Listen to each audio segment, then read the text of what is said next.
O consumo dos lares brasileiros deve desacelerar em 2023, isso segundo a previsão divulgada pela Associação de Supermercados, a Abras. Mas como isso afeta a produção de alimentos aqui no Brasil e quais os desafios para a agricultura familiar? Quem conversa com a gente, então, sobre este assunto é a secretária de Política Agrícola da Confederação Nacional dos Trabalhadores na Agricultura, a Vânia Marques. Vânia, boa tarde para você, seja muito bem-vinda ao nosso Mercado e Companhia. Boa tarde, Marusa. Ô, Vânia, de forma geral, aí, qual que é o maior desafio, né, para o setor diante dessa produção, dessa projeção negativa? Nós temos grandes desafios da agricultura familiar e não é de hoje que esses desafios acontecem. E o que a gente coloca como um principal desafio é a questão do acesso às políticas públicas. A gente compreende que é necessário que se invista mais na produção da agricultura familiar. E para poder fazer esse investimento é necessário que haja orçamento, tanto por parte do governo federal, dos governos estaduais e governos municipais, bem como também é necessário que fortaleça as políticas públicas já existentes, como o Pronaf, e aí ter um financiamento de crédito, ter juros baixos, ter assistência técnica em extensão rural, garantir os seguros e fortalecer principalmente os mercados institucionais. Tanto os mercados institucionais, que aí a gente vai colocar o PA, o PENAI, também os mercados de cadeias curtas, né? Os supermercados, as feiras, principalmente as feiras de agricultura familiar. Então, se há esse investimento, a agricultura familiar vai conseguir produzir mais alimentos que vai conseguir chegar à mesa do brasileiro e da brasileira. E o que a gente vê para esse próximo ano, de perspectiva também, é em relação aos projetos sociais que já foram aprovados e que vão ser implementados nesse próximo ano, com um valor de R$ 600, mais R$ 150 por filho estudante. Então, esse valor vai fazer com que as famílias elas tenham mais renda financeira e, consequentemente, vão conseguir comprar mais alimentos. Né? Além disso, a gente também teve esse reajuste do salário mínimo, que também vai ter um aporte maior de recurso financeiro para que as famílias possam destinar um pouco mais de recurso para a alimentação. A gente está falando disso, né? O acesso a crédito, ele é sempre um desafio para o setor, né? Do começo do plantio da safra 22/23 até o momento, qual que é a sua avaliação aí dos recursos, então, né, disponibilizados para a agricultura familiar? Você está falando aí que está faltando ainda, né? Bastante coisa. Os nossos dois últimos planos safras, a gente avalia que eles foram insuficientes para a agricultura familiar, principalmente esse último.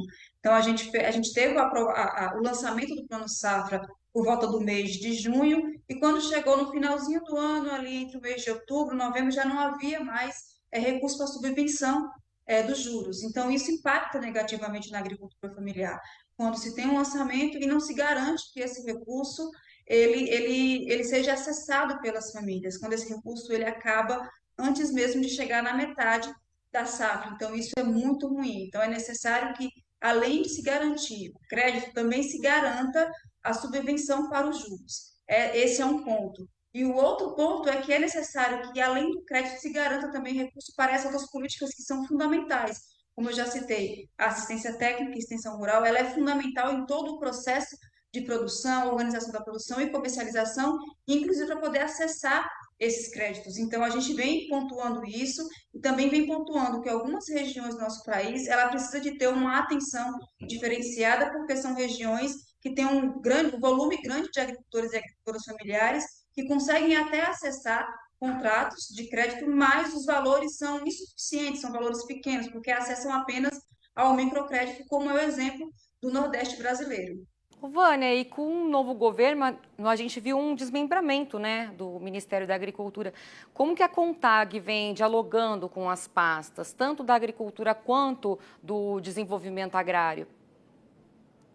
Nós temos dialogado com ambas as pastas, tanto com o IDEA, tanto quanto com o MAPA, porque a gente tem demandas para ambos os ministérios. Agora, dentro do MDA, a gente tem feito esse diálogo, porque é um diálogo mais próximo, porque é a recriação desse ministério que foi extinto. Então, com essa recriação, algumas políticas muito importantes foram para dentro do ministério, como, por exemplo, a assistência técnica através da Anatel e o abastecimento através da Conab. Então, a gente tem dialogado muito os dois ministérios, mas principalmente com a MDA, porque a gente compreende que várias políticas públicas direcionadas para a agricultura familiar vão estar sediados dentro desse ministério. Então, a gente tem uma perspectiva de que, finalizado esse primeiro momento que se encerrou agora de montagem, de equipe, de construção, agora vai dar um olhar mais profundo para as políticas e provavelmente também para o Plano Safra da agricultura familiar, que a gente espera que seja um Plano Safra específico, para que dê conta dessas especificidades que a gente tem no campo brasileiro. Ô, Vânia, a agricultura familiar é importantíssima, né? Responsável por 70% dos alimentos que vão para a mesa dos brasileiros. O setor pode ser parte, então, da solução nesse desafio de garantir a segurança alimentar? Como é que você vê isso? Sem sombra de dúvidas, a agricultura familiar ela é fundamental para a gente conseguir superar essa fome de mais de 33 milhões de pessoas no Brasil. A agricultura familiar é quem mais produz alimentos, né? A diversidade de alimentos ele está sendo produzido pela agricultura familiar. Então, se há um aporte financeiro, se há um investimento e se há orçamento para que a agricultura familiar consiga ter assistência técnica, consiga acessar crédito, a gente vai ter uma organização maior dessa produção e, consequentemente, uma comercialização. E aí é onde entra os mercados institucionais, que eles foram muito enfraquecidos durante esse último governo, que é o PA e o PENAI. Então, a gente já viu que houve já um reajuste no valor do PENAI. Então, a gente acredita que haja maiores recursos no PA e, dessa forma, a agricultura familiar vai conseguir, além de produzir, também comercializar os seus alimentos. Então, a gente acredita que o fortalecimento dessas políticas públicas, fazendo com que o agricultor e a agricultora consigam acessá-las, vai conseguir suprir essa demanda de que a gente tenha mais alimentos disponíveis para serem comercializados. Então, os programas sociais, eles também são fundamentais, porque quando a gente entra com a produção e tem programas sociais que fazem com que o dinheiro chegue na mesa brasileiro e da brasileira, ele vai conseguir comprar, na mesa não, no bolso, ele vai conseguir comprar os mantimentos necessários, a gente vai conseguir sanar essa dificuldade com a fome. Mas aí é necessário que haja um fortalecimento de todas essas políticas públicas que já existem e até mesmo pensar em políticas públicas novas que possam suprir essa demanda nossa. A gente tem um potencial muito grande.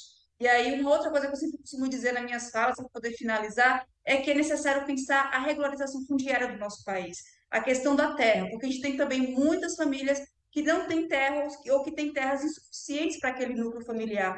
Então, isso também impacta na produção de alimentos. Com certeza, sempre bom falar sobre esse assunto tão importante para todos, né? Muito obrigada, Vânia, pela participação. Uma ótima tarde para você e até a próxima. Boa tarde, até a próxima.